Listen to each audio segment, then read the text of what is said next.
નમો અરિહંતાણં નમો સિદ્ધાણં નમો આયર્યાણં નમો ઉવજ્જાયાણં નમો લુએ સવ્વસાહુણં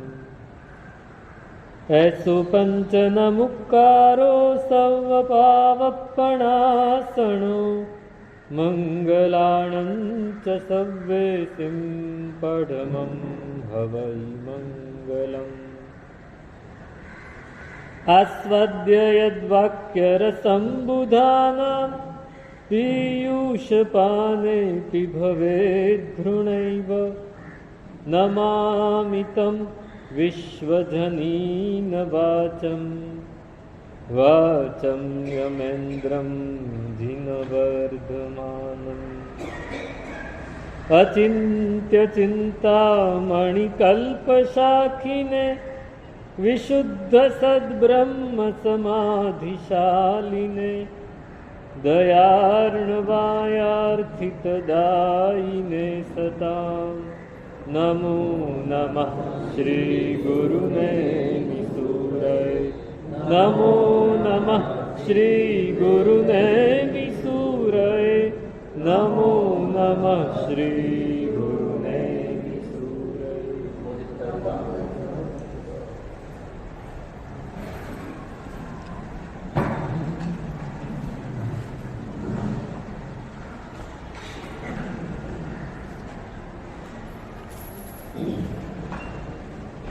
સ્થિરતા ધૃતિ સારી વરી સમતા નારી બ્રહ્મચારી શિરોમણી તો પણ તું સુણીયો રે. અનંત ઉપકારી એવા અરિહંત પરમાત્માનું શાસન. આ શાસન આપણને પણ એ જ માર્ગે લઈ જઈ શકે. આ શાસન એના માટે જ છે. પરમાત્માની ભાવના જે હતી કે સભી જીવ કરું શાસન રસે. પ્રત્યેક જીવ આ જ માર્ગે ચાલે. આ સુખનો માર્ગ છે. સુખનો માર્ગ છે. ઇણમેવ નિગંથમ પાવયણમ સચ્ચમ અણુત્તરમ કેવલિયમ પડિપુન્નમ નેયાઉવમ સંશુદ્ધમ. હા, આ શાસન કેવું છે? આ શાસન કેવું છે? આ નિર્ગ્રંથ પ્રવચન એટલે શાસન. નિર્ગ્રંથ મહાવીર સ્વામી પરમાત્માને નિર્ગ્રંથ જ્ઞાતપુત્ર એવું નામ હતું. એમનું નામ જ્ઞાતપુત્ર હતું, પણ કેવા? નિર્ગ્રંથ. નિર્ગ્રંથ એટલે ગ્રંથિ રહિત, ગાંઠોથી રહિત. જેમને પોતાની ગાંઠોને ઓગાળી નાખી છે, ગાંઠોને તોડી નાખી છે, ગાંઠોને ખોલી નાખી છે. નિગંથે ઇણમેવ નિગંથમ પાવણ. એમને જે આ પ્રવચન, જે શાસનની સ્થાપના કરી, કેવું છે? સચ્ચમ, સત્ય છે. આ જ સાચું છે. આ જ સાચું છે, બીજું કંઈ સાચું નથી દુનિયામાં. અણુત્તરમ, એનાથી ઉપર બીજું કોઈ નથી. આપણે કહીએ છીએ આપણને શાસન, આપણે ખાલી કહી જઈએ છીએ. આપણે ફક્ત બોલી લઈએ છીએ, અંદર તો કાંઈ અડતું નથી. હું ઘણી વાર પૂછતો હોઉં છું. હા ના, હું ઘણી વાર પૂછતો હોઉં છું કે આપણે જૈન કુળમાં જન્મે એટલે જૈન શાસન શ્રેષ્ઠ છે એમ માનીએ. કદાચ સ્વામિનારાયણના કોઈના ઘરે જન્મ્યા હોત તો આપણે સમજણ શું આપણી? શાસન કેમ સારું? આપણે અહીં જન્મ્યા એટલે સારું? શાસન કેમ સારું? વિચારવાનું છે. આપણે વિચારતા નથી. આપણે એમ કહી દઈએ છીએ અંદર હોય એટલે આવી જાય, પણ એ વિચાર્યું નથી. હા, વિચારવું પડે. આપણે અંદર ઊંડાણથી વિચાર કરવો પડે કે આપણને શાસન કેમ ગમ્યું છે. શાસન મળી ગયું, માતા પિતાએ આપી દીધું, ગુરુ ભગવંતોએ આપણને આપી દીધું, આપણે આ દેરાસર ઉપાશ્રયમાં આવતા થઈ ગયા માટે શાસન ગમી ગયું? શેના માટે ગયું? શું વિચાર્યું છે શાસન માટે? શાસન શું છે? બહુ જ સમજવા જેવી વાત છે. બહુ સૂક્ષ્મ વાત છે. ઇણમેવ આ સચ્ચમ અણુત્તરમ કેવલિયમ, આ એક જ શાસન છે, બીજું કોઈ શાસન નથી. બધા આના જ અંશ છે. ષડદર્શન જીન અંગ ભણી જે ન્યાસ ષડંગ જો સાધે નમી જીનવરના ચરણ ઉપાસક ષડદર્શન આરાધે રે. પરમાત્માનું અંગ એટલે કે પરમાત્માનું શાસન એ 6 દર્શનમય છે. 6 દર્શન આમાં આવી ગયા. એક જ શાસન છે, કેવલિયમ, પરિપૂર્ણમ, પ્રતિપૂર્ણ છે. ક્યાંય આમાં ખાંચો ખૂંચો જોવા મળશે નહીં. પણ એ આપણે સાંભળીને નહીં બેસી રહેવાય, વિચારવું પડશે. 3 પ્રકારના જ્ઞાન છે ને, ખ્યાલ છે? 3 પ્રકારના જ્ઞાન છે. પહેલું શ્રુત જ્ઞાન, બીજું ચિંતન જ્ઞાન અને ત્રીજું ભાવના જ્ઞાન. શ્રુત જ્ઞાન આપણે સાંભળી લીધું, છોડી દીધું. આપણે ગાથા ગોખી લીધી, મૂકી દીધું. આપણે સાંભળી લીધું. શ્રુત જ્ઞાન એ કોઠાર જેવું છે. આપણા ઘરમાં અનાજનો ડબ્બો ભરેલો હોય, હા, ઘઉંનો ડબ્બો હોય કે મગનો ડબ્બો હોય, એના જેવું શ્રુત જ્ઞાન છે. ઘરમાં ઘઉં આવી ગયા એટલે પેટ ભરાઈ જશે? ઘરમાં ઘઉં આવી ગયા આપણે એમ જ વિચારીએ છીએ અમે સાંભળી લીધું વ્યાખ્યાન એટલે અમે ધર્મ કરી લીધો. અરે ધર્મની શરૂઆત ત્યાંથી થાય છે ભાઈ. આપણે ધર્મને પૂરું કરી દઈએ છીએ. વ્યાખ્યાન સાંભળ્યું એટલે ધર્મ થઈ ગયો? નહીં થયો, બિલકુલ નહીં. ધર્મની શરૂઆત તમે વ્યાખ્યાન સાંભળ્યું એ શ્રુત જ્ઞાન કાને પડ્યું. હવે અંદર શું મથામણ કરો છો, અંદર શું વિચાર કરો છો, અંદર કંઈક ખોદવાનું છે, મંથન કરવાનું છે. ઘરમાં દૂધ આવી ગયું એટલે ઘી નહીં મળે. દૂધને મેળવવું પડશે, પહેલા મેળવવું પડશે. દૂધને મેળવવું પડશે, ગંભીરતા સ્થિરતા રાખીને એને જામવા દેવું પડશે. એ જામશે. તમે રાત્રે આ બહેનો છે એ રાત્રે દૂધ વધારે પડ્યું હોય મેળવે, પછી કલાક પછી જોવા જાય મળ્યું કે નહીં, વળી કલાક પછી જોવા જાય મળ્યું કે નહીં, તો સવાર સુધી મળે જ નહીં. એની માટે ધૈર્ય રાખવું, ધીરજ રાખવી પડે. મળશે. સવારે આપોઆપ મળી જ ગઈ હોય, પછી મળ્યા પછી એને વલોવવું પડે, છાશ બનાવવી પડે, છાશમાંથી માખણ કાઢવું પડે, માખણને તાવવું પડે, ત્યારે ઘી મળે. આટલી બધી પ્રક્રિયા એકમાં એમાં હોય અને આપણે અહીં કંઈ પ્રક્રિયા નહીં. શું પ્રક્રિયા કરી? શું પ્રક્રિયા કરી? સાંભળ્યું, ફક્ત સાંભળ્યું અને ભૂલીને નીકળી ગયા. આપણે ભૂલીને નીકળી જઈએ છીએ, યાદ નથી રાખતા. કંઈક વાંચ્યું, છોડી દીધું. વાંચ્યું, ભૂલી ગયા. સાંભળ્યું, ભૂલી ગયા. પછી આપણે કંઈ યાદ નથી રહેતું. યાદ રાખવું પડે. યાદ રહે નહીં કોઈ દિવસ. યાદ રહે શું? જે ગમતું હોય. તમે યાદ કરો, બાળપણથી આજ સુધીના કેટલા પ્રસંગો યાદ છે? સમજો કે કોઈની ઉંમર 50 વર્ષની છે, 55, 60 વર્ષની છે, બાળપણથી આજ સુધીના પ્રસંગો કેટલા યાદ? ઘણા બધા યાદ હોય. પણ કયા યાદ હોય કે જેમાં આપણે ઇન્વોલ્વ થયા હોઈએ? જેમાં આપણે ઇન્વોલ્વ ન થયા યાદ ન. તમે અહીંથી રોજ ટ્રેનમાં કે ગાડીમાં કે તમારી ઓફિસે જતા હો તો એ રસ્તે ઘણા બધા લોકો તમને મળતા હોય, કેટલા યાદ રહે? એક પણ યાદ નહીં. પણ જે તમને તમારા કામનો હોય એ વ્યક્તિ મળી હોય તો યાદ રહે. ભાઈ આ દિવસે તો હું ત્યાં મળ્યો હતો, તે આપણે ત્યાં વાત કરી હતી, બરાબર છે ને? આપણે એને ટાઈમ સાથે કહીએ. કેમ યાદ રહ્યું? કામનું. હા, તો વ્યાખ્યાન આપણને કેમ યાદ નથી રહેતું? ભણેલું વાંચેલું કેમ યાદ નથી રહેતું? આપણી જાતની તપાસ આપણે નહીં કરીએ તો કોઈ નહીં કરે. આત્મનિરીક્ષણ કરવું પડશે, જાતનું પરીક્ષણ. શ્રુત જ્ઞાન, આપણે શ્રુત જ્ઞાનથી જ અટકી જઈએ છીએ. શ્રુત જ્ઞાનથી આગળ ચિંતા જ્ઞાન, એની પર ચિંતન કરવું છે. સાહેબે આ કહ્યું, ચોપડીમાં આ લખ્યું છે, પણ એ હકીકતમાં એવું જ છે? મારા અનુભવ સાથે મેચ થાય છે? આપણે બહાર સમજો કે કોઈ વ્યક્તિ મળી, આપણે કોઈક પડોશીને જોયા, આપણા કોઈક રિલેટિવને જોયા કે આ માણસ આવી રીતે કરે છે, આપણે તરત જ કમ્પેરિઝન કરશું કે આ માણસ તો આમ કરતો હતો ને આ આમ કરે છે. કમ્પેરિઝન ત્યાં કરીએ છીએ. વિચાર, આ વિચાર છે. કમ્પેરિઝન કર્યું, કમ્પેરિઝન કરી લીધું.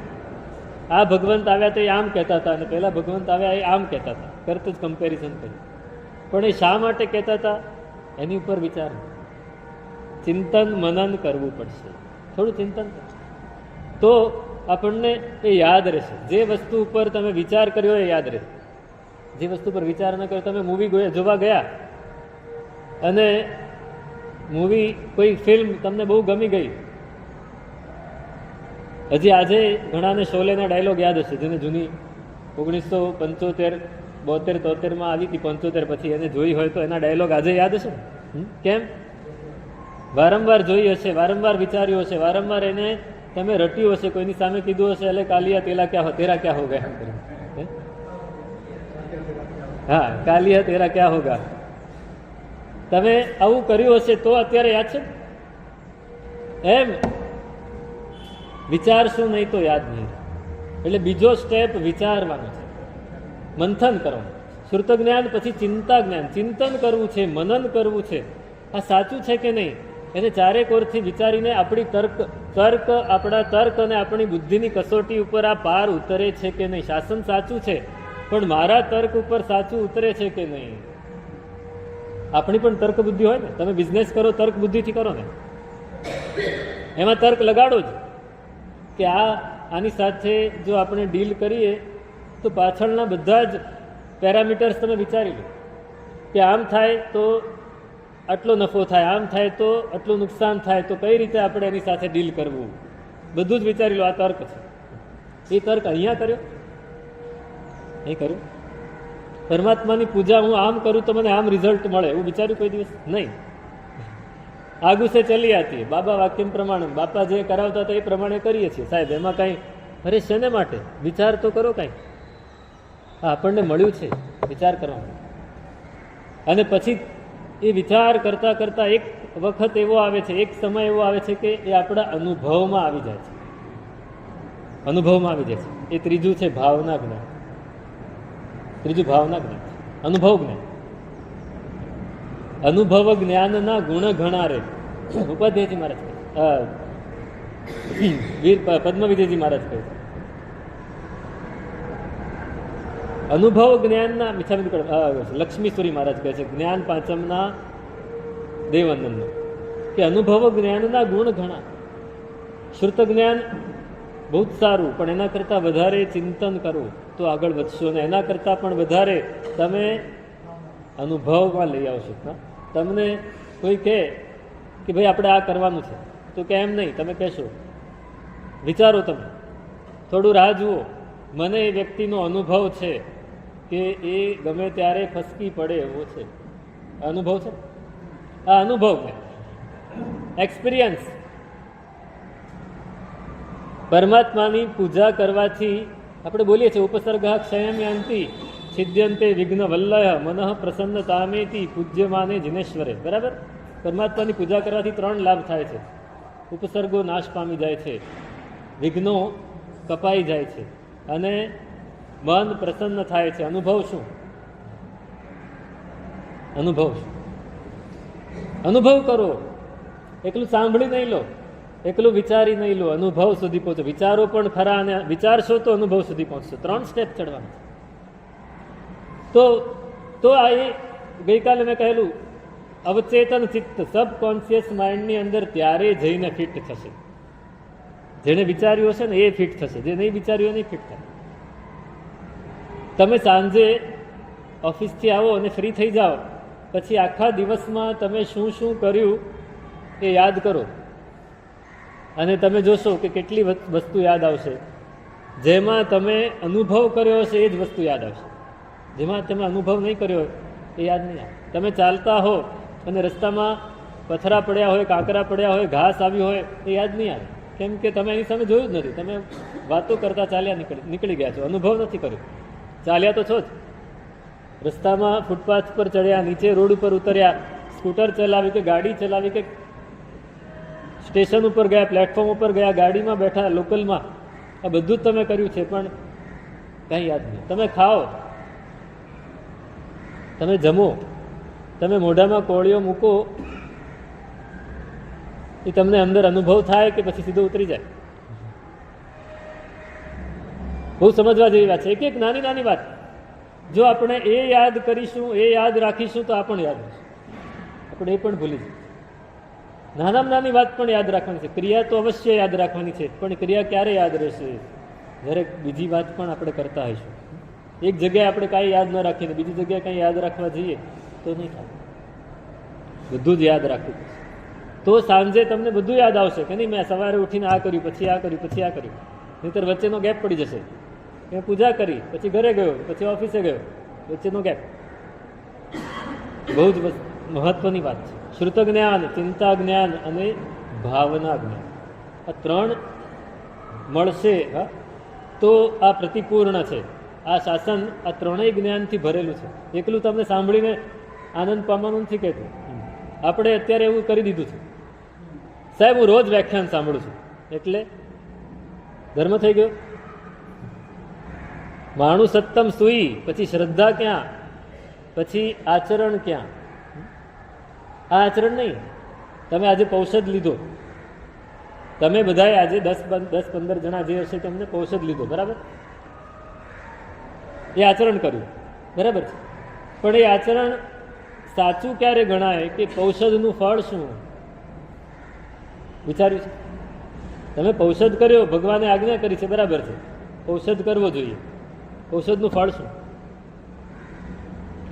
આપણે પૌષધનું પ્રતિજ્ઞા શું લઈએ છીએ? કરેમી ભંતે પોષહમ, આહાર પોષહમ, દેશો સવો, શરીર સકાર પોષમ સવો, બંબચેર પોષમ સવો, અવ્વાવાર પોષમ સવો, બરાબર?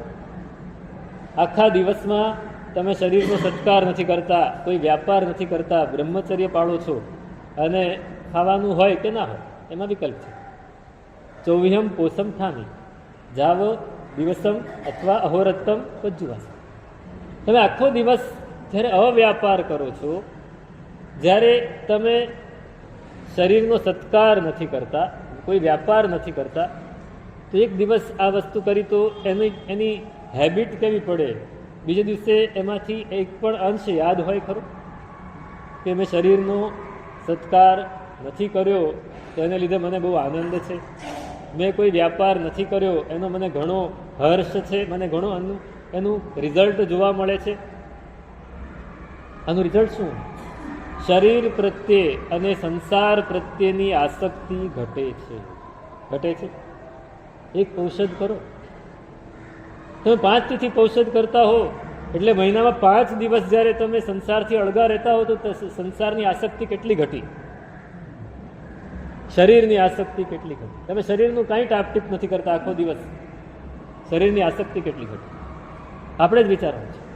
આ અનુભવ જો આપણે અનુભવ કરી શકીએ તો આપણી ક્રિયા એ આચરણમાં આવી, તો આચરણમાં આવે, નહીતર નહીં આવે. નહીતર નહીં આવે.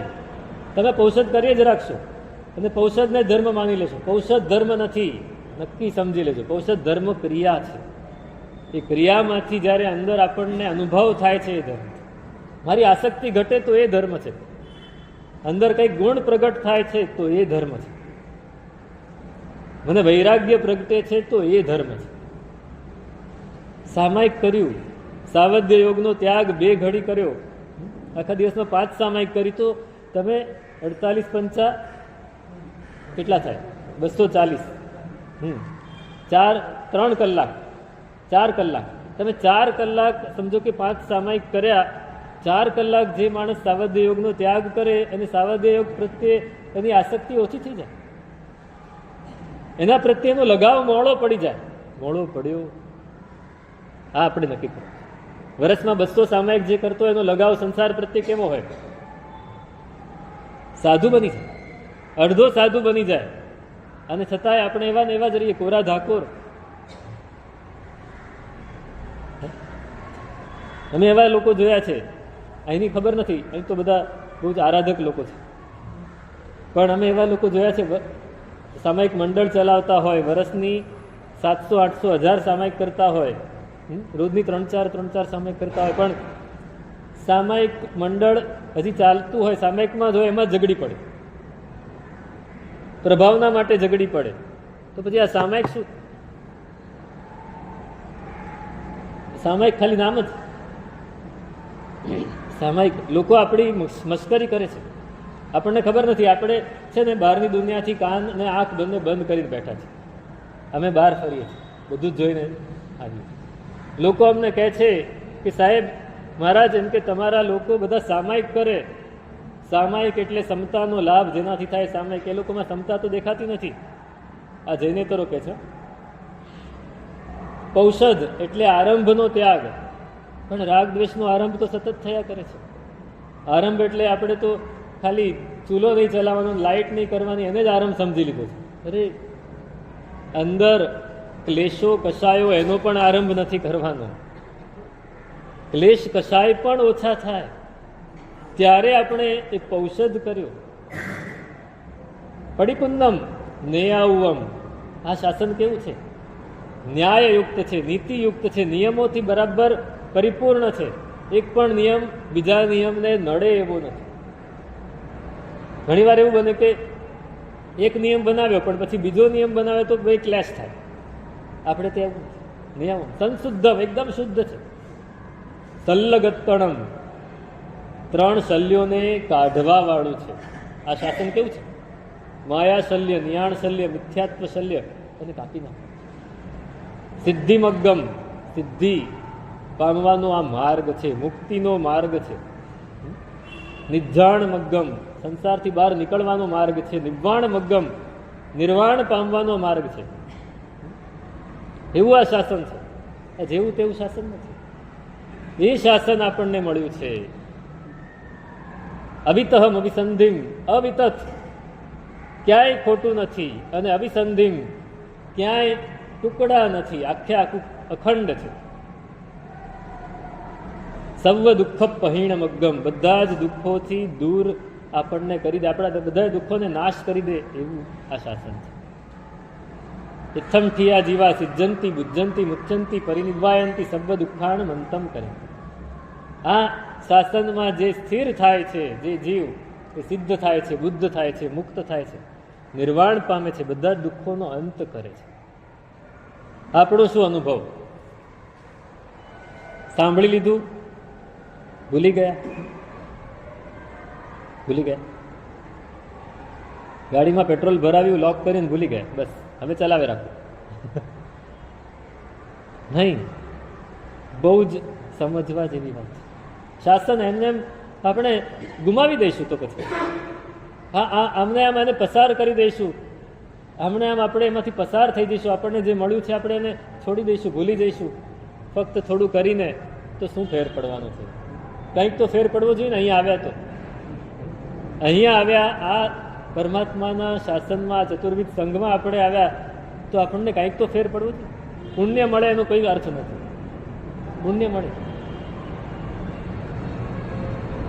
તો અહીં કહે છે આવું શાસન આપણને મળ્યું છે. એ આપણને થોડા સુધારે છે, થોડા માંજે છે, મંજાવવું છે. થોડું આપણા જાતને ગઈકાલે કહેલું અવચેતન ચિત્ત સુધી પહોંચાડવું છે. ચેતન ચિત્ત સુધી રહ્યું છે, અવચેતન સુધી નથી પહોંચ્યું. અવચેતન સુધી પહોંચ્યું નથી. આપણે પ્રતિક્રિયા કેવી કરીએ? આપણે પ્રતિક્રિયા કરી. અવચેતન ઉપર પહોંચ્યું હોય એની પ્રતિક્રિયા અલગ હોય અને અવચેતનમાં હજી ના પહોંચ્યું એની પ્રતિક્રિયા અલગ હોય. પ્રતિક્રિયા એટલે સમજો ને, રિએક્શન. કોઈક આવીને આપણી આજુબાજુ ઘોંઘાટ કરે અને આપણે માળા ગણતા હોઈએ અને કોઈક આવીને ઘોંઘાટ કરે તો શું થાય? આપણી પ્રતિક્રિયા કેવી હોય? હે,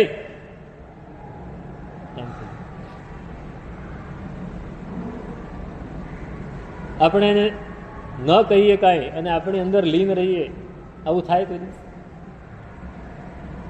સિવાય કે ઓલો સાંભળે એવું ના હોય તો. આપણને ખબર છે આ નથી સાંભળવાનો તો આપણે ના કરીએ પ્રતિક્રિયા, પણ પ્રતિક્રિયા આપણે કરી દઈએ.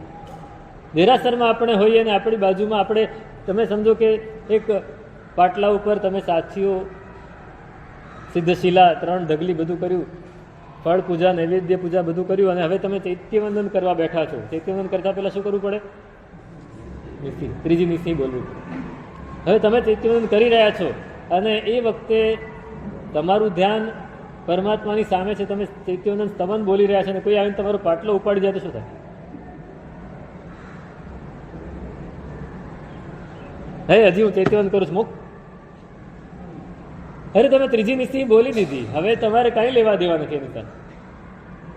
છતાંય તમે એમ વિચારો કે હું ચૈત્યવંદન કરું ત્યાં સુધી તો હોવું જ જોઈએ ને. આપણી પ્રતિક્રિયા થઈ જાય, આપણે ચૈત્યવંદન ત્રીજી નિસ્સી બોલીને કર્યું છે, આપણે ચૈત્યવંદનમાં એકાગ્ર નથી. પ્રતિક્રિયા આ તો હું બહુ મોટી મોટી વાત કરું છું. સૂક્ષ્મ પ્રતિક્રિયા તો વારંવાર થયા કરે છે. એ પ્રતિક્રિયા રાગ દ્વેષની જે પ્રતિક્રિયા હંમેશા રાગ અને દ્વેષથી થાય. જો આપણે પરમાત્માએ પ્રતિક્રિયા નથી કરી આખા 12.5 વર્ષમાં, કોઈ પ્રતિક્રિયા નથી કરી. મચ્છર કરડ્યું હોય કે સિંહ આવીને કૂદ્યો હોય પ્રતિક્રિયા નથી કરતી. સંગમ દેવે કાલચક્ર મૂક્યું હોય કે ગોવાળિયાએ કાનમાં ખીલા ઠોક્યા હોય, પ્રતિક્રિયા નથી કરી, ક્યાંય ના નથી પાડી, ક્યાંય અટકાવ્યું નથી, પોતે ખસી નથી ગયા, જેમ છે એમ. હવે એ તો બહુ ઊંચી વાત છે. આપણી પ્રતિક્રિયા આપણે ઘટાડવી છે. એ પ્રતિક્રિયા ન કરવી એટલું આપણા ચિત્તની અંદર, અવચેતન ચિત્તની અંદર બેસવું જોઈએ. એ જ્યારે બેસશે ને ત્યારે આપણે આગળ વધીશું, તો આ શાસન મળ્યું સાર્થક થશે. તો કહે છે આ સ્તવનમાં, સ્તવન થોડું આગળ ચલાવે, સ્થિરતા ધૃતિ સારી. પરમાત્મા કેવા છે? સ્થિર છે, ધીરજવાળા છે. આ બે વિશેષણો. પરમાત્મા સ્થિર છે, પરમાત્મા ધીર છે. સ્થિર હોવું અને ધૈર્ય હોવું, આ બે બહુ મહત્વની વાત છે. ધૈર્ય, આપણે ઘણીવાર રેસ્ટલેસ હોઈએ છીએ, ધૈર્ય નથી હોતું. અહીંથી સમજો કે તમારે નીકળીને ઘરે ગયા, ઘરેથી ઓફિસે જવું છે અને નક્કી કર્યું છે કે 10:30 બરાબર નીકળી જવું છે, અને સહેજ મોડું થયું તો શું થાય? બે જણાએ સાથે જવાનું છે, એક જણ તૈયાર ના હોય તો ધીરતા રહે, ધીરજ રહે. હે જલ્દી કર, હે જલ્દી કર, હે જલ્દી કર. હમણાં મેં ગઈકાલે જ વાંચ્યું, એક સરસ લેખ આવ્યો તો એમાં લખ્યું કે જેમ જેમ ઉંમર વધતી જાય એમ ધીરજ ઓછી થતી જાય છે. ઉંમર વધે તો ધીરજ વધવી જોઈએ, સ્થિરતા વધવી જોઈએ. ઉંમર વધતી જાય છે, આયુષ્ય વધતું જાય, ઘટતું જાય છે, પણ પાપ બુદ્ધિ નવ ઘટે. આપણે ઊંધું ચાલતું નથી, આપણે ઊંધું ચલાવીએ છીએ. કર્તૃત્વ લો, કર્તૃત્વ. આપણે જ્યાં ખોટું થાય ત્યાં આપણે જતા રહીએ, કર્મણી પ્રયોગ, પેસિવ વોઇસ કરી નાખીએ. અને જ્યાં સારું થતું હોય ત્યાં મેં કર્યું ભાઈ, હું હતો એટલે થયું.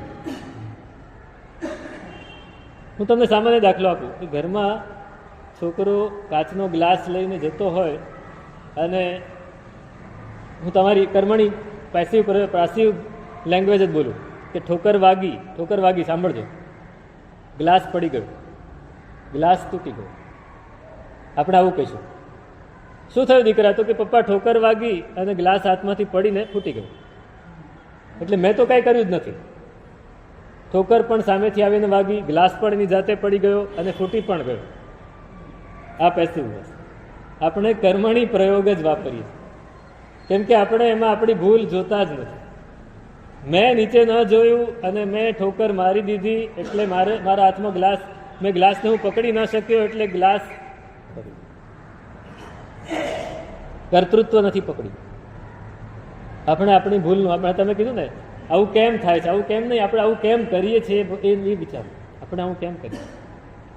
અંગ્રેજી ભાષા તમે જોજો, અંગ્રેજી ભાષામાં કર્તૃત્વ છે. I did it, it was done by me, એવું નહીં બોલે. એવો પ્રયોગ આપણે કરી શકીએ, એ લોકો ના કરે. આઈ ડીડ ઇટ, મેં કર્યું. આઈ બ્રોક ધ ગ્લાસ, મેં ગ્લાસને તોડી નાખ્યું. Glass was broken by me, એમ નહીં. બહુ જ સમજવા જેવી વાત છે. આપણે પેસિવ વોઇસ, એક્ટિવ વોઇસ નથી વાપરતા, કર્તૃત્વ વાપર. આવું કેમ હું કરું છું? હું ધીરજ કેમ નથી રાખી શકતો? હું સ્થિર કેમ નથી બની શકતો? હું કેમ આકળ વિકળ થઈ જાઉં છું? મારી ઉપર મારે ફોકસ કરવું છે. આ વિચાર આપણે નહીં કરીએ, નિરીક્ષણ, આપણી જાતનું નિરીક્ષણ કરવું પડશે ક્ષણે ક્ષણ, તો થશે. સ્થિરતા ધૃતિ સારી, વરી સમતા નારી. પરમાત્માની વાત છે. એક બાજુ સ્થિરતા છે, એક બાજુ ધીરજ છે, એક બાજુ સમતા છે. કવિ છે ને, ઉપાધ્યાયજી મહારાજ કવિ છે. એટલે કલ્પના શું કરે છે કે તમે સ્થિરતા નહીં રાખી, ધીરજ નહીં રાખી, ધૃતિને પણ રાખી, સમતાને પણ રાખી, ત્રણેય સ્ત્રી છે ને, ત્રણેય સ્ત્રી છે, અને છતાંય તમે બ્રહ્મચારી, છતાંય તમે બ્રહ્મચારીમાં શિરોમણી, સાથે સાથે આ ત્રણ સ્ત્રીને લઈને ફરો છો. તો કે તો રાખવી જ પડે. સંસાર, ત્યાં મોક્ષમાં જઈશું તો એ શિવ સુંદરી મળવાની છે, સિદ્ધિ વધુ ત્યાં એ પણ મળવાની છે, એટલે એ તો રહેવાની છે. નધરે ભવરંગો રે નવી દોષા સંગો રે મૃગલંછન ચંગો રે તો પણ તું સહી રે. ભવનો રંગ નથી, સંસારનો રંગ નથી, પરમાત્માનો નથી, આપણને રંગ છે. સંસારનો રંગ અને ધર્મનો રંગ બે રંગ છે. એમાંથી આપણામાં કયો રંગ છે? પરમાત્માને સંસારનો રંગ નથી, ધર્મનો રંગ છે. આપણી પાસે શ્રી અનંત જીન શું કરો સાહે લડિયા, ચોળ મજીઠનો રંગ રે ગુણ વેલડિયા. સાચો રંગ તે ધર્મનો સાહે લડિયા, બીજો રંગ પતંગ રે ગુણ વેલડિયા. સાચો રંગ ધર્મનો છે, બીજો બધો રંગ તો હળદરનો છે, ઉડી જવાનો. તમે અહીંયા ગમે એટલું તમારા કુટુંબ પરિવાર માટે કર્યું હશે, હા બધાએ કરવાનું જ હોય, ફરજ છે, જવાબદારી છે, કર્તવ્ય બોધ છે, કરવું જ છે. પણ ગમે એટલા લગાવથી કર્યું હશે, ગમે એટલું લાગણીથી કર્યું હશે, ગમે એટલું ઇન્વોલ્વમેન્ટ રાખીને કર્યું હશે, આવતા ભાવમાં એ જ પરિવાર મળવાનું. ગયા ભાવમાં જે પરિવાર હતું આ ભાવમાં એ જ છે, નક્કી છે, ખ્યાલ છે નહીં. અને આપણે માગીએ છીએ શું પરમાત્મા પાસે? ભવો ભવ તુમ ચરણોની સેવા. તો એ મળશે. જો આ જેની સાથે આટલું બધું ઇન્વોલ્વમેન્ટ છે એ નથી મળવાનું, એની માટે આપણે ફિક્સ નથી, એની માટે પણ આપણે નિશ્ચયવાળા નથી, તો જેની માટે આપણને ઇન્વોલ્વમેન્ટ છે જ નહીં અથવા બહુ ઓછું છે એ મળશે ખાલી બોલવાથી? ધર્મનો રંગ લગાડવો છે, ધર્મનો રંગ લગાડવો છે. એવો રંગ લગાડવો છે કે બધું જ તૂટી જાય પણ આ રંગ રહી જાય, બધું જ ફૂટી જાય પણ રંગ રહી જાય. ધર્મ પ્રત્યેનો રંગ અંદર લગાડવો છે, અંદર ચોળ મજીઠનો રંગ. અઠ્ઠી મીંજીએ, જો પ્રભુ હોય અઠ્ઠી મીંજીએ. તમે ચોમાસીનું દેવવંદન કરો છો, એમાં સૌથી છેલ્લું ચૈત્યવંદન કોનું હોય છે? ચોમાસી 14નું દેવવંદન કરો એમાં સૌથી છેલ્લું ચૈત્યવંદન શેનું આવે? શાશ્વતા અશાશ્વતા જીવન. એની સૌથી છેલ્લી ગાથા જો તમે વર્ષોથી દેવવંદન કરતા હો તો એ ગાથાનો એકાદ શબ્દ તમને યાદ રહ્યો હોય, એમાં છેલ્લે લખ્યું છે કે જો પ્રભુ હોય અઠ્ઠી મીંજીએ. અસ્થિ અને મજ્જા સુધી પરમાત્માનો રંગ લગાડવો. આપણે તો કહીએ કે શાસન મારા લોહીમાં છે. અરે લોહી નહીં, અસ્થિ અને મજ્જા સુધી 7 ધાતુ છે. સૌથી પહેલી ધાતુ કઈ છે ખબર છે? રસ. રસ આપણે જે ખાઈએ ને એમાંથી રસ નીકળે. એ રસ એ આપણા શરીરમાં લોહી બનાવે. જે ચાવીને ખાધું હોય એમાંથી રસ નીકળે, જે ચવાયા વગરનું હોય એ બહાર નીકળે. પહેલેથી જ બાય ફર્ગેટ થવા માંડે છે. જે કામનું છે ને રાખીને બાકીનું ઉડાડી મૂકે. આપણે કામનું ઉડાડીને નહીં રાખવાનું રાખી લઈએ છીએ. પહેલું રસ, બીજું અશ્રુગ લોહી, ત્રીજું માંસ. એ રસમાંથી પહેલા લોહી બને ને પછી જે સાર હજી ભાગ વધ્યો છે એમાંથી માંસ બને. માંસ બન્યું પછી હવે માંસ બનવાની પ્રક્રિયા ઓછી પડી, હવે વધારે રસ આવી ગયો તો ઉપર મેદ, ચરબી બને. ચરબી પણ જરૂર છે. એની પછી ચોથી ધાતુ છે પાંચમી હાડકું. પછી હાડકું બને. અને હાડકાની પછીની ધાતુ છે મજ્જા એટલે બોન મેરો. આ છઠ્ઠી ધાતુ છે બોન મેરો. કોઈક એવી બીમારી થઈ હોય, ઓપરેશન કરવું પડ્યું હોય અને છતાંય પેલો સાજો ન થાય તો ડૉક્ટર કે તમારા કુટુંબમાંથી કોઈકનો બોન મેરો લઈને આને નાખવો પડશે. બોન મેરો ટ્રાન્સપ્લાન્ટ કરવું પડશે તો એમાંથી જે રોગ પ્રતિકારક શક્તિ આવશે પછી આનું ઓપરેશન સાચું થશે.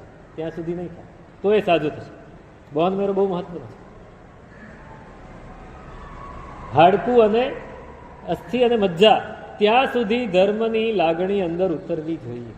ધર્મનો રંગ ત્યાં સુધી ઉતરવો જોઈએ, તો આપણે બોલી શકીએ. ગાથા છે ને હવે, ભવો ભવ તુમ ચરણોની સેવા, હું તો માગું છું દેવાજી દેવા, સામું જુઓ ને સેવક જાણી, એવી ઉદય રત્નની વાણી. એની છે આપણી નહીં, આપણે ખાલી બોલી ગયા. આ બોલવા માટે પણ મેં કાલે કહેલું, આવું બોલવા માટે પણ આપણી તૈયારી હોવી જોઈએ. એમને એમ બોલવાથી કાંઈ ફેર નહીં. શબ્દો નીકળી ગયા, શબ્દો આકાશમાં ફેલાઈ ગયા, આપણે પણ નીકળી ગયા અને આપણે સંસારમાં ફેલાઈ ગયા. નહીં થાય, કાંઈ નહીં થાય. એની માટે આપણી તૈયારી અવચેતન ચિત્ત સુધી અંદરથી બોલાવવું જોઈએ. અંદરથી બોલાવું. આપણે બોલીએ છીએ ને, મૂલ ચંદે ઋષભ ગુણ ગાયા, જય જય આરતી આદિજી. ખબર છે મૂલચંદ કોણ હતા? હા, શ્રાવક.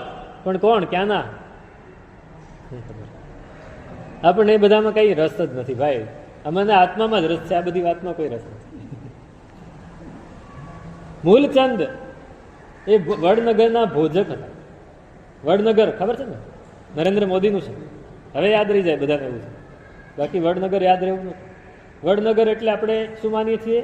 શત્રુંજયની પહેલી તળેટી એમ માનીએ. એ વડનગર. વડનગર એમાં ભોજકો રહે અને નાયકો રહે, બે જ્ઞાતિ છે. શ્રાવકો તો છે જ, શ્રાવકોમાં જ બે જ્ઞાતિ બીજી છે, એક ભોજકની અને એક નાયક. નાયક જે નાટકો કરતા અને ભોજક જે દેરાસરો સંભાળતા, ગાતા, ભક્તિ કરતા.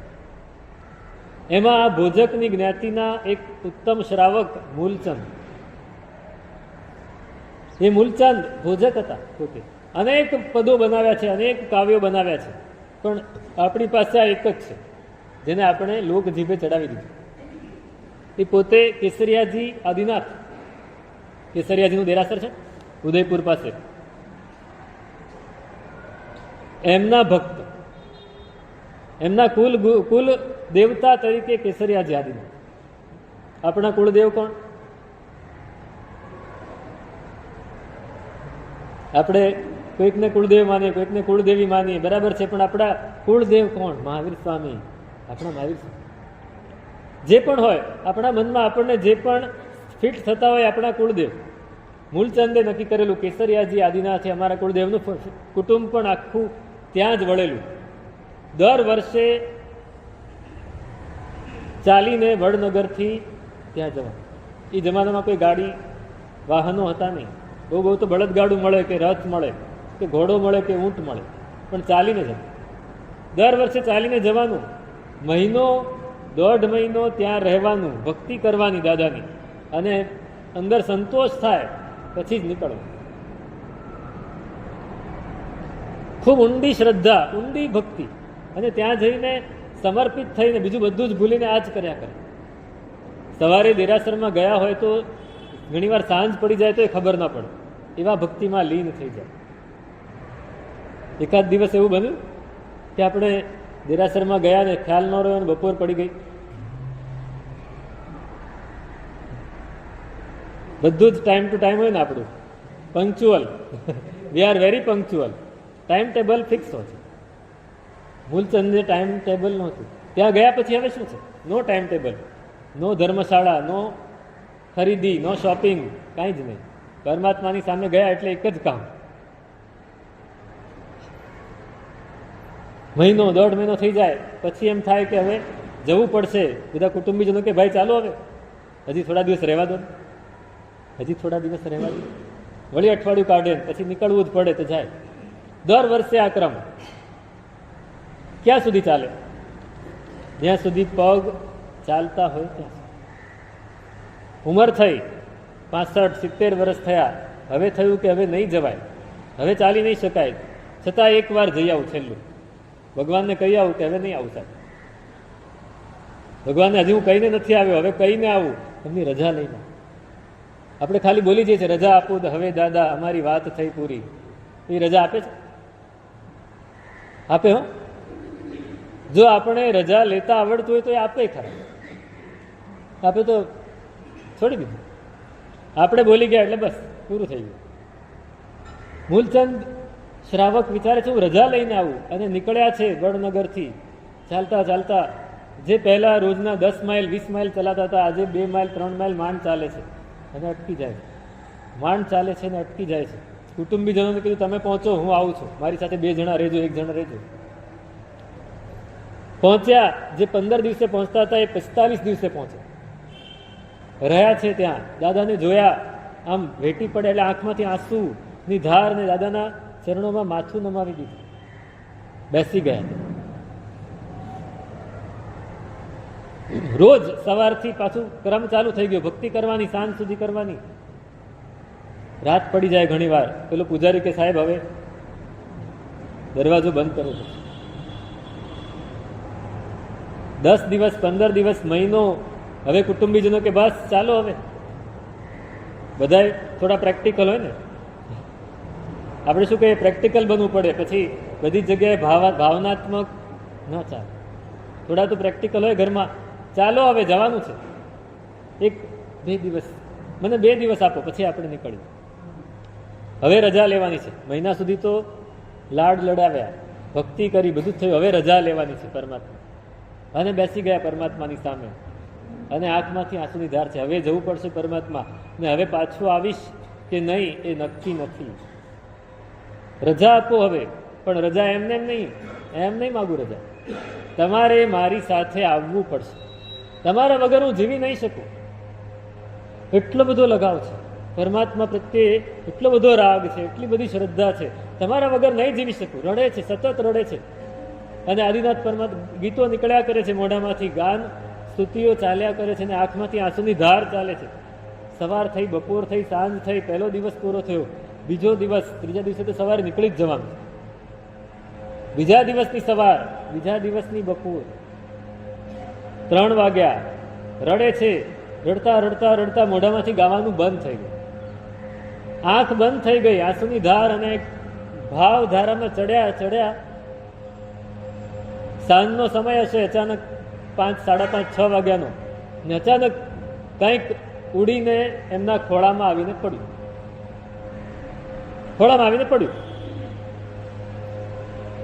હવે રજા લેવી છે ને, ખૂબ રડ્યા છે, અને અચાનક ખોળામાં કંઈક આવીને પડ્યું. શું પડ્યું? અત્યાર સુધી આંખ બંધ હતી, આંસુની ધાર ચાલુ હતી, ભાવ ધારામાં ચડી ગયા હતા. અચાનક કંઈક આવીને પડે તો માણસ સહેજ ચમકી જાય. ચમકી ગયા, આંખ ખોલીને જોયું તો આ કેસરિયાજી આદિનાથ પરમાત્મા, એનો રંગ કયો? કાળો, શ્યામ રંગ. એ કયો પથ્થર? કસોટી. એ કસોટીનો એવો જ શ્યામ રંગનો પથ્થરનો એક ટુકડો એમના ખોળામાં આવીને પડે. દેરાસરમાં કોઈ જ નહીં એ ટાઈમે. અને એમને ખ્યાલ આવ્યો કે પરમાત્માએ હવે મારી સાથે આવવાનું નક્કી કર્યું. ખૂબ રાજી થઈ ગયા, હાથમાં માથે મૂકીને નાચવા માંડ્યા. પેલો પૂજારી આવ્યો, આ શું કરે છે? અરે સાહેબ શું થયું? કે શું નથી થયું? એમ કે પરમાત્મા મારી સાથે આવે છે. એમને નથી નીકળતું. આપણે એમને એની આરતી નથી ગાતા. જય જય આરતી આદિ જીણંદા, નાભી રાયા મરુ દેવી કો નંદા. એવા એ મૂલચંદ. આ રંગ છે ધર્મનો. આપણો કેવો રંગ, સંસાર પ્રત્યેનો રંગ એવો લાગ્યો છે અમને આ દુનિયાનો રંગ. નાનપણમાં આપણે ગીત ગાતા હતા, અત્યારે તો આ બધા ગીતો આઉટ ઓફ ડેટ થઈ ગયા. એવું લાગ્યો છે અમને આ દુનિયાનો રંગ, ઊંચે આભમાં ઉડે છે પેલો પાપનો પતંગ. સંસારનો રંગ એટલો લાગ્યો છે, પણ વૈરાગ્યનો રંગ નથી લાગ્યો, ધર્મનો રંગ નથી લાગ્યો. એ રંગ નવી દોષાસંગો, દોષનો આસંગ, આસક્તિ નથી પરમાત્માને. અને છતાંય એક લંછન છે. લંછન ક્યારે હોય? લંછન એટલે કલંક. લંછનનો અર્થ છે કલંક. સાહેબ તમને રંગ નથી, કોઈ આસક્તિ નથી, છતાંય તો કે મૃગ લંછન છે. શાંતિનાથ પરમાત્માને હરણનું લંછન છે. તુમ ગુણ કુણ આખે રે, જગ કે બલી પાખે રે, સેવક જસ ભાખે રે, અચિરાસુત તું જયો રે. તમારા ગુણ કોણ બોલી શકે? મને તો જેટલા થોડા આવડે એટલા બોલ્યા. ઉપાધ્યાયજી મહારાજ કહે છે તમારા ગુણ કોણ બોલી શકે? કેવલી પાખે, કેવલી ભગવંત જ બોલી શકે. એ પણ બોલે નહીં, એ પણ આખી જિંદગી બોલે તોય પૂરા થાય નહીં. પરમાત્માના ગુણો એવા છે, અનંત ગુણો છે. આપણા પણ છે. પરમાત્માએ આપણને કહી દીધું છે. પરમાત્માએ શ્રી કૃષ્ણને કહેલું ને, નૈમિ કહે તું મેં ચિંતા ન કરશો, તુમ અમ પદવી સરખી. આવતી 24માં હોશો તીર્થંકર, હરિ પોતે મન હરખી. હો પ્રભુજી નહીં જાઉં નરકની ગેહ. નેમિનાથ ભગવાનની સામે શ્રી કૃષ્ણ જઈને કહે છે કે સાહેબ આ શું, મારે નથી જવું ભાઈ. તો કે ચિંતા ન કરો, તમે એટલા બધા પુણ્યોને એટલા બધા કર્મની નિર્જરા કરી દીધી છે કે આવતા ભવમાં, આવતી 24માં તમે તીર્થંકર થવાના. આપણે બંને સરખા છીએ. એમને નથી કીધું, આપણને પણ કીધું છે. પરમાત્માએ આપણને પણ કીધું છે ભાઈ તું પણ એ જ અનંત ગુણોનો માલિક છે, તું પણ એ જ અનંત જ્ઞાનનો માલિક છે, અનંત દર્શનનો માલિક છે, અનંત ચારિત્રનો માલિક છે, અનંત અવ્યાબાદ સુખનો માલિક છે. બધું જ તારી પાસે છે. તુમ આમ પદવી સરખી. સિદ્ધ બનીશું તો બંને સરખા થઈ જઈશું. પણ ભાઈ કંઈક તો કર. એમ ક્યાં સુધી અહીંયા ફર્યા કરીશ? ક્યાં સુધી શાસનની દુહાઈ આપીને ફર્યા કરીશ? આપણે શાસનની દુહાઈ આપી દઈએ છીએ. દુહાઈ આપી એટલે શાસનના નામે, શાસનનું નામ વટાવી ખાવું. શાસનને વટાવી દઈએ છીએ.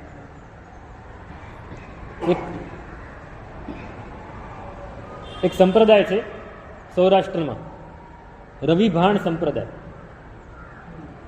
કોઈ નામ સાંભળ્યું હતું? રવિભાણ સંપ્રદાય.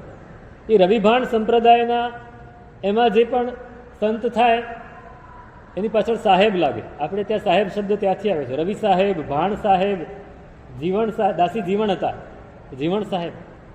એમાં ભાણ સાહેબ જે હતા ને, વિરમગામ સાંભળ્યું છે નામ? એ વિરમગામ અને બગોદરા એની વચ્ચે એક રસ્તો છે નળ સરોવર વાળો. કોઈ એ બાજુ ગયું હોય તો. જોકે અત્યારે બધાને ભૂતાન અને વિયેટનામ અને નોર્વે ને એ બધી જગ્યાએ ફરવાના શોખ છે બધાને. પણ ભારતમાં, આપણા ગુજરાતમાં બી આવી ઘણી વસ્તુ છે. નળ સરોવર જોયું છે? નળ સરોવરમાં દર વર્ષે લાખો પંખીઓ બહારથી આવે છે. શિયાળો હોય ને, અત્યારે આ શિયાળો પૂરો થવામાં છે, અત્યારે તમે જાઓ તો લાખો પંખીઓ જોવા મળે. એ નળ સરોવર વાળા રસ્તે વિરમગામ જાઓ તમે બગોદરાથી, તો વચ્ચે એક ગામ આવે છે કમીજડા. એ કમીજડામાં આ ભાણ સાહેબની સમાધિ છે. એ ભાણ સાહેબ ત્યાં પધારેલા. ભાણ સાહેબ બીજી કોઈ જગ્યાએ એમનો આશ્રમ, અને એ આશ્રમ અહીંયા કમીજડામાં એમના ઘણા ભક્તો રહેતા હતા. તો એ નીકળ્યા હશે ત્યાંથી અને એ કમીજડા ગામમાં ગયા.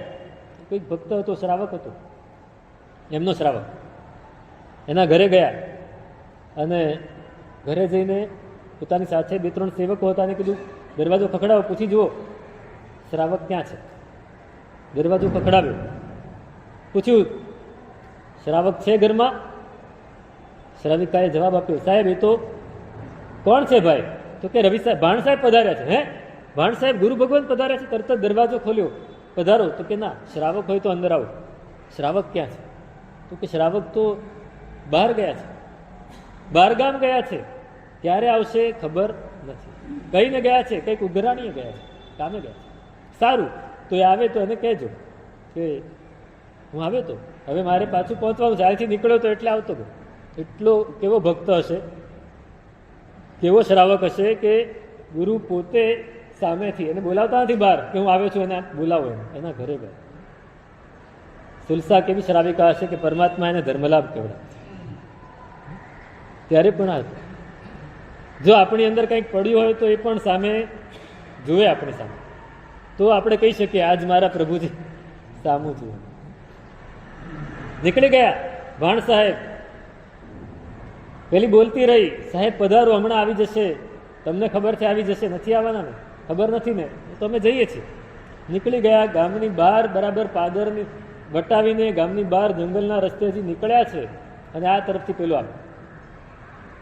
આ તરફથી પેલો આવ્યો, ઘરે પહોંચ્યો.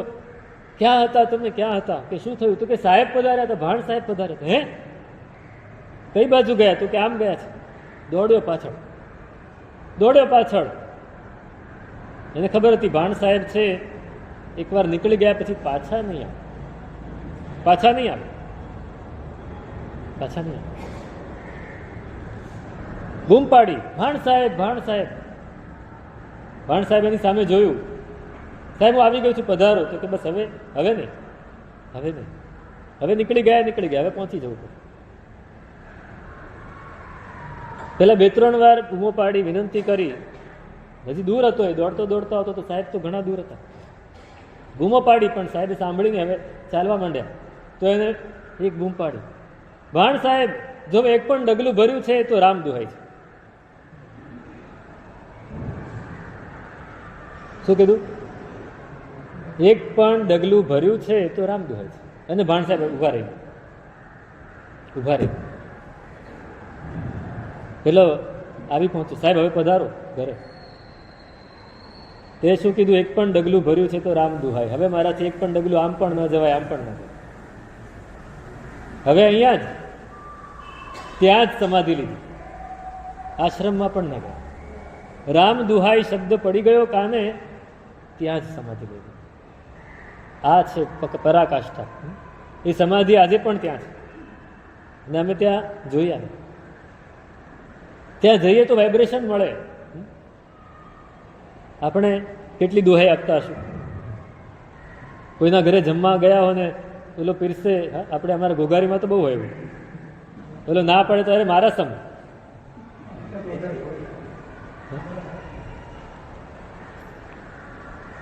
મસ્કરીમાં કે માધિયાના સમ, તારી સાસુના સમ. હા, સમ આપે. આ તો કઈ કામનું નથી. હા, એક ડગલું ભર્યું નહીં. પછી આપણે શાસનની દુહાઈ આપી દઈએ છીએ. શાસન મળ્યું છે, શાસન મળ્યું છે. નક્કી કરવું છે આપણે શું કરવું છે. આપણા રાગ દ્વેષ દૂર કરવા માટે આ શાસન. એક વાત બરાબર સમજી લેજો, કોઈ ક્રિયા, કોઈ પણ આરાધના, કોઈ પણ ભક્તિ કરવાની છે, બધું જ શેના માટે છે? રાગ દ્વેષ દૂર કરવા. બે જ વસ્તુ છે. આ બે જ વસ્તુ છે, એને આપણે ટાળવાની છે. એને માટે આ શાસન મળ્યું છે. શાસન પ્રભાવના કરવા માટે. શાસન પ્રભાવના આપણે જે અર્થમાં સમજીએ છીએ બિલકુલ નહીં. આપણે શું, મારી પાસે ઘણા શ્રાવકો આવે ને, યુવાનો પણ આવે, તો સાહેબ એવો વાસ્તક્ષેપ નાખો કે શાસનની પ્રભાવના કરી શકું, શાસનનું કંઈક કામ કરી શકું. એટલે શું આપણે સમજીએ છીએ ખરા કે શાસનની પ્રભાવના શું છે? પરમાત્માએ શાસનની પ્રભાવના કરી, એ શાસનની પ્રભાવના. આપણે એક વરઘોડો કાઢી નાખીએ, શાસનની પ્રભાવના નહીં થાય. આપણે થોડા જીવદયાના કામ કરી લઈએ, શાસનની પ્રભાવના નહીં થાય. પહેલા અહીંયા પહોંચવું પડશે. રાગ દ્વેષ દૂર કરવાનો. રાગ દ્વેષ દૂર કરવાનો આ માર્ગ છે. રાગ દ્વેષ આપણે મોટા મોટા, હા મને કોઈ રાગ દ્વેષ નથી, બોલી જવામાં બહુ સહેલું છે. બોલી જવામાં બહુ જ સહેલું છે, મને કોઈ રાગ દ્વેષ નથી. તો કેવલી થઈ જાય ભાઈ, તું તો વિતરાગ થઈ ગયો. રાગ દ્વેષ નથી. તો ક્ષણે ક્ષણે આપણે રાગ દ્વેષમાં જીવીએ છીએ. એક એક ક્ષણ આપણી રાગ દ્વેષમાં જાય છે. એક એક ક્ષણ રાગ દ્વેષમાં. આ શરીર પ્રત્યેનો લગાવ એટલો બધો છે, આ સંસાર પ્રત્યેનો લગાવ એટલો બધો છે, સુખ પ્રત્યેનો લગાવ એટલો બધો છે, દુઃખ પ્રત્યેનો દ્વેષ એટલો બધો છે. ક્ષણે ક્ષણ આપણી રાગ દ્વેષમાં જાય છે. એનાથી બચવાનું છે. એના માટે શાસન મળ્યું છે. અને જો આપણે રાગ દ્વેષને કંઈક અંશે પણ દૂર કરી શકીએ ને, તો એ શાસનની પ્રભાવના છે. તો શાસનની પ્રભાવના. હું મારા રાગ દ્વેષ ઓછા કરી શકું તો શાસનની પ્રભાવના. હું મારા રાગ દ્વેષ ઓછા ન કરું અને થોડા રૂપિયા ખર્ચી નાખું,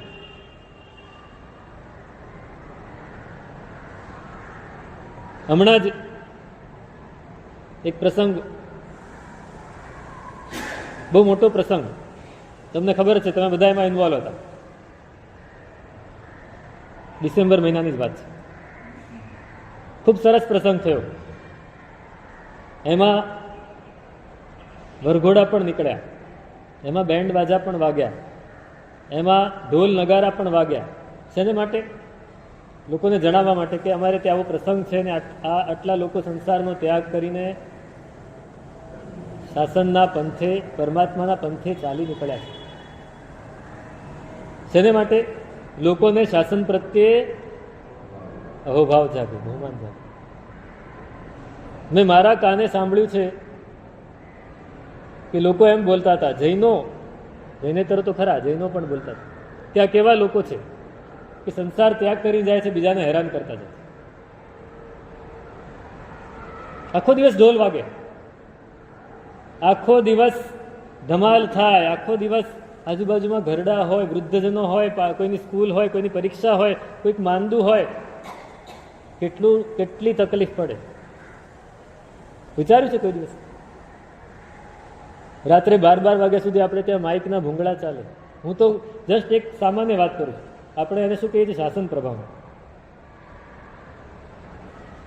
વરઘોડો નીકળે, રસ્તામાં કેટલી ટ્રાફિકની તકલીફ પડે, કેટલા લોકોને અટકવું પડે આપણે લીધે. કેટલા લોકોને, કોઈક એમ્બ્યુલન્સમાં હોય, કોઈકને ઓફિસે જલ્દી પહોંચવું હોય, કોઈકને પરીક્ષા આપવા જલ્દી પહોંચવું હોય, આપણે કેટલાને નડીએ. સાહેબ, શાસન પ્રભાવ તો એવી રીતે જ થાય ને.